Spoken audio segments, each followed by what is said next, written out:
Hello guys, welcome back to English literature classes. Today our topic is Bacon as an essayist. Okay, so without wasting much time, we discussion this topic and we should start this topic on this video. Okay, let's we start this video on this topic. Bacon as an essayist. Okay.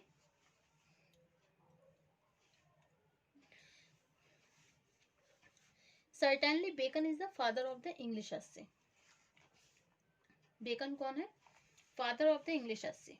For his contribution to English essay can never be over estimate.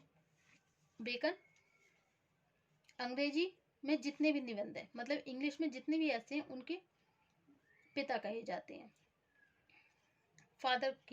Father बोले जाते हैं. Okay. For his contribution, उनके योगदान, उन्होंने English एसे में बहुत सारा योगदान दिया है. Can never be over estimate. He gave a new direction to English essay. उन्होंने एक नया डायरेक्शन भी दिया है. जो हमारे इंग्लिश के ऐसे हैं उनको एक नया डायरेक्शन दिया, एक नई दिशा दी है. ओके. बिफोर हिम, उनके लिए ऐसे was a matter of scholarship. इनके लिए ऐसे क्या है? एक तरीके से matter of scholarship. Only great scholar, क्योंकि केवल महान विद्वान जो होते हैं express their view on the subject of high standard of the philosophic nature. क्योंकि भाई ये जो महान विद्वान होते हैं वो अपने विचारों को जो एक्सप्रेस करते हैं, किस पर करते हैं? सब्जेक्ट, वो भी हाई स्टैंडर्ड का सब्जेक्ट, फिलोसफिक नेचर, मतलब अपनी दार्शनिक नेचर में, अपने नेचर में क्या दिखाते हैं? दार्शनिकता दिखाते हैं. ओके. और जो इनका फिलोसफिक नेचर होता भी किस क्वालिटी का है? हाई स्टैंडर्ड का. Okay. They used to preach other if reader were their student. They used to preach other. वो दूसरों को भाषण भी देते हैं. If the reader were their student, यदि reader were their student, जो पाठक है अगर उनके स्टूडेंट भी होते हैं तो वो उनको प्रीच भी करते हैं. They used to display their learning with a view to impress others. Okay. Bacon never approved this attitude and made English as a thing of the general use. वो कभी भी एटीट्यूड को शो नहीं करते हैं अपने. He wrote essay on the topic of the common interest in a simple and clear style. उन्होंने जो भी ऐसे लिखे हैं उनके टॉपिक कैसे हैं? बिल्कुल कॉमन है. ओके. और लैंग्वेज भी कैसी है इनकी? जो स्टाइल है बिल्कुल सिंपल और क्लियर, बिल्कुल क्लियर सिंपल लैंग्वेज में लिखा है इन्होंने. He discuss all the possible aspect, वो सारे संभव पहलुओं को बताते हैं ऑफ द टॉपिक के इन द एसे, इस एसे में. By giving his personal opinion in the favour of any of them, किस पर? अपनी पर्सनल ओपिनियन को देकर. He left it to the way to reader to decide whether to accept this or that aspect of the topic. He left to with the reader to decide whether to accept this or that aspect of the topic. Okay. And next है child of Renaissance. Certainly Bacon was a child of Renaissance के child है. He wrote essay on all of those topics that were important to the people of his time. Bacon was a child of the Renaissance के वो child हैं. He wrote essay on all of those topics. उन्होंने बहुत सारे ऐसे लिखे, वो भी उन टॉपिकों पर that were important to the people of his time, जो कि लोगों के लिए बहुत जरूरी है अपने समय के लिए. This quality popularized his essay. और यही जो क्वालिटी है उनके ऐसे को पॉपुलर करने के लिए renaissance people took interest in books. जो रेनेसेंस के पीपल होते थे वो बहुत ज़्यादा इंटरेस्ट लेते थे किताबों में। बेकन रोट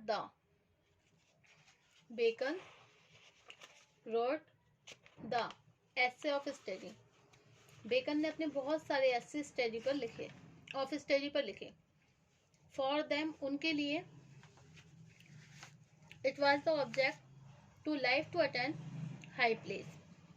उनके लिए इट वॉज द ऑब्जेक्ट, ये ऑब्जेक्ट था लाइफ का, टू अटेन हाई प्लेस, एक उच्च स्थान को प्राप्त करने के लिए। ओके, बेकन रॉट द से उन्होंने ऐसे लिखे हैं जैसे of great place, they did not give importance to truth, वो कभी इम्पोर्टेंस नहीं देते टू ट्रूथ को। Therefore Bacon wrote the essay, इसलिए बेकन ने ऐसे लिखे ऑफ ट्रूथ पर।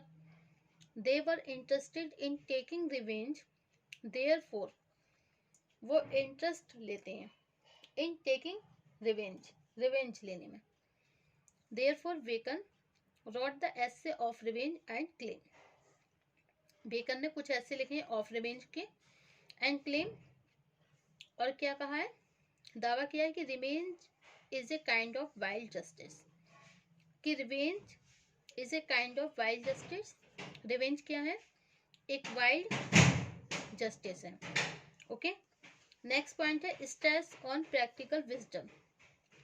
As a true child of the renaissance, Bacon puts stress on practical wisdom. Bacon जो है स्ट्रेस रखते हैं प्रैक्टिकल विजडम के लिए, विजडम पर।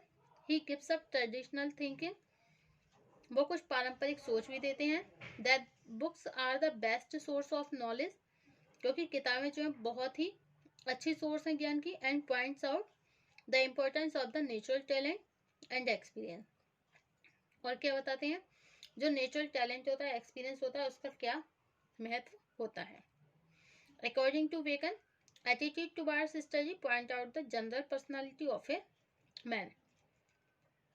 बेकन के अनुसार जो एटीट्यूड होता है टुवर्ड्स स्टडी, स्टडी की तरफ, पॉइंट आउट करता है जनरल पर्सनालिटी, व्यक्ति की सामान्य पर्सनालिटी को देखकर ही। If he scorn study he ought to the wicked enough, अगर वो पढ़ाई से घृणा करता है, he ought to be wicked enough to promote only things of the negative purpose, तो वो एक तरीके से दुष्टतापूर्ण व्यवहार करता है, नेगेटिव पर्पज, उसके जो उद्देश्य होते हैं वो भी कैसे होते हैं, नेगेटिव होते हैं।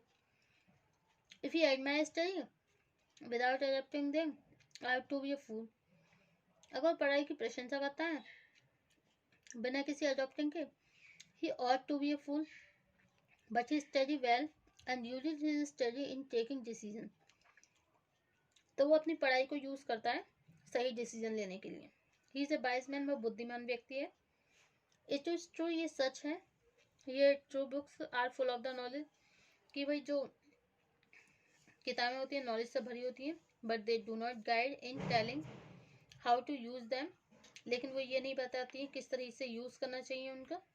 In fact it is a matter of the practical wisdom that is learn by the observing great scholar and their wise action. Okay, next है classification and assist. Bacon believe in clarity for which he adopt this style of the classification.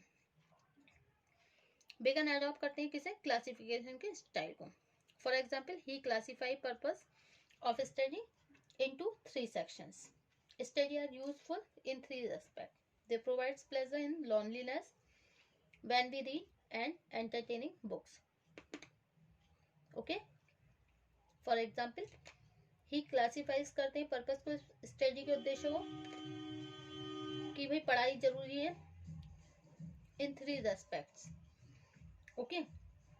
They provide, पहली बार तो अकेलेपन से आनंद मिलता है, when we read and, जब हम कोई मजेदार किताबें पढ़ते हैं। वाई रेफरिंग द बुक, किताबों का संदर्भ देते हैं।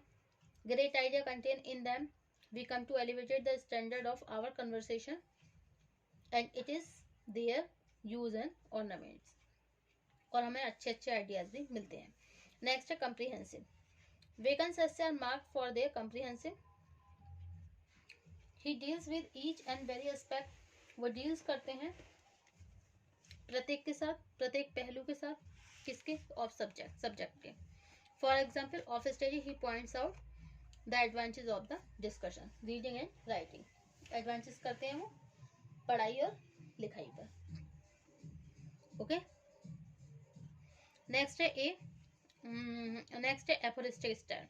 Woken style is aphoristic in the sense that he express A number of ideas in a few words.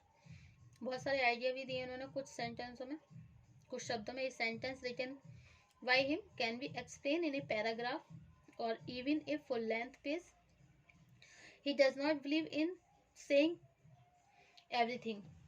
Direct, he try to suggest to many things. For example, he observe. Histories makes a man wise, poetry witty, and the mathematics subtle. History जो है मनुष्य को बुद्धिमान बनाती है, poetry witty बनाती है, mathematics सब्टिल बनाती है, नेचुरल फिलोसफी डीप बनाती है, और moral grey. If the idea is explained, it would take it at last a few pages. Okay. Next, proverbial statement. Bacon is the most quoted essayist in English for his essay are full of proverbial statement. मतलब उनके जितने भी ऐसे होते हैं उसमें हमें कहावतें भी देखने को मिलती हैं। जो कहावत वाले सेंटेंस होते हैं वो भी मिलते हैं। फॉर एग्जाम्पल जैसे study suffered life for ornaments and for ability. Okay, to spend too much time in study sloth. तो ये सब क्या है, मतलब कहावतों वाले शब्द भी हमें इनमें देखने के लिए मिलते हैं। ओके, और history makes a man wise, poetry witty and the mathematics subtle, natural philosophy deep and moral grave. Okay, natural ability unlike natural plants that need pruning while study. So this is the example for the proverbial statements. Okay, thank you for watching my YouTube channel.